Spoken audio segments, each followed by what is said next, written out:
ఆయన తేవటమే కాదు, చాలామంది సామాజిక కార్యకర్తలు ప్రభుత్వం మీద ఒత్తిడి తెచ్చిన తర్వాత ఇలాంటి నిర్ణయం ఒకటి కేంద్ర ప్రభుత్వం తీసుకుంది. అప్పుడు తీసుకున్న సందర్భంలో దాన్ని ఇంకొంచెం హై ఎండ్కి తీసుకెళ్తూ అన్ని ప్రభుత్వ పాఠశాలల్లోనూ మధ్యాహ్న భోజనం పథకం పెడుతున్నాను అని ఎంజి రామచంద్రన్ తన ఎన్నికల మేనిఫెస్టోలో ప్రకటించాడు.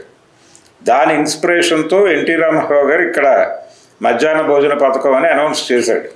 అప్పటి వరకు లేదు, అంగన్వాడీలకి మాత్రమే అది కేంద్ర ప్రభుత్వ నిధిలో భాగంగా సప్లై అయ్యేది. దాన్ని అన్ని పాఠశాలలకి విస్తరించారు. వీళ్ళు విస్తరించిన తర్వాత ఈ స్కూల్ టీచర్ల పని ఏమిటి, వంటలు మానిటర్ చేయటమేనా, పిల్లలకు ఉండే వంటలు మానిటర్ చేయటము, వాళ్ళకి భోజనాలు పెట్టడంతోనే వాళ్ళ జీవితం అయిపోతుంది, ఇంకా చదివేం చెప్తారు అని అగ్రకులాల వాళ్ళు జోకులు వేయటం. ఈయన కూడా అన్నాడు ఆ మాట. ఈ జోకులు వేయటం అనేది ఇప్పుడు కాదు, అగ్రకులాల వాళ్ళు ప్రభుత్వ పాఠశాలలో పనిచేసుకున్నటువంటి టీచర్ల గురించి కామెంట్ చేయటం అనేది చాలా కాలంగా ఉంది. ఇది చాలా స్పష్టంగా కుల బలుపుగా చూడాల్సి ఉంటుంది. అంటే ఎందుకు పెడుతున్నారు, ఒక దశలో కేంద్ర ప్రభుత్వం స్కూల్ టైమింగ్స్ని కూడా చేంజ్ చేయాలి అనుకుంది. ఎందుకంటే వాళ్ళ పనికి ఇబ్బంది కలగకుండా. ఎందుకంటే తల్లిదండ్రితో పాటు పిల్లల్ని కూడా పనికి తీసుకెళ్ళకపోతే ఇల్లు గడవనటువంటి పరిస్థితులు ఉన్నాయి. అందుకని మార్నింగ్ 7 to 11 స్కూల్ పెట్టండి, పెట్టి 11 తర్వాత పిల్లల్ని వదిలిపెట్టేస్తే వాళ్ళు వెళ్ళి తల్లిదండ్రులకు సహాయపడతారు అని కేంద్ర ప్రభుత్వం టైం టేబుల్ చేయాలనేటువంటి ప్రతిపాదనలు కూడా జరిగినాయి. పార్లమెంట్లో చర్చలు జరిగినాయి. అవన్నీ తెలియదు దీనికి.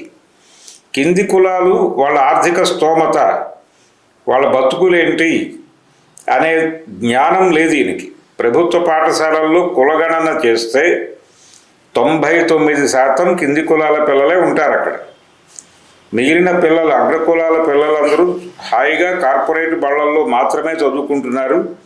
కార్పొరేట్ బళ్ళల్లో చదువుకున్నదే చదువు అనేటువంటి ఒక నేరేటివ్ కల్పించడం ద్వారా కింది కులాలు కూడా ఏదో తిప్పలు పడి అప్పులు చేసి, ఎక్కడ మన మైక్రో ఫైనాన్స్ దగ్గర ఎవడో ఒకటి దగ్గర అప్పులు, స్పందన లాంటి వాటి దగ్గర అప్పులు తీసుకొచ్చి పిల్లల్ని వాటిల్లో చేరుస్తున్నారు. చేర్చిన తర్వాత వాళ్ళు సరే వీళ్ళు ఒక 1 టైం డబ్బులు కట్టేస్తే వడ్డీ మనం కట్టుకోవచ్చులే అనుకుంటే రోజు 1000 రూపాయలు ఖర్చు పెడతాడు వాడు. రోజుకు 1000 రూపాయలు డబ్బులు కట్టండి అని చెప్తాడు వాడు, ఏదో ఒక ప్రాజెక్ట్ వర్క్ అనే పేరుతో. ఈ డబ్బులు వడ్డీ కోసం దాచుకున్న డబ్బులు కూడా స్కూల్లో కూడా దోచేసుకుంటుంటే ఏం చేయాలో అర్థం కాక ఆత్మహత్యలు చేసుకుంటున్నటువంటి పరిస్థితులు ఉన్నాయి. ఈ కార్పొరేట్ ఎడ్యుకేషన్ అనేటువంటి ఏరియాలోకి ప్రపంచాన్ని తీసుకెళ్ళిన తర్వాత చచ్చిపోయిన పేరెంట్స్ ఎంతమందో ఒక లెక్క తీస్తే వాస్తవాలు అర్థమవుతాయి.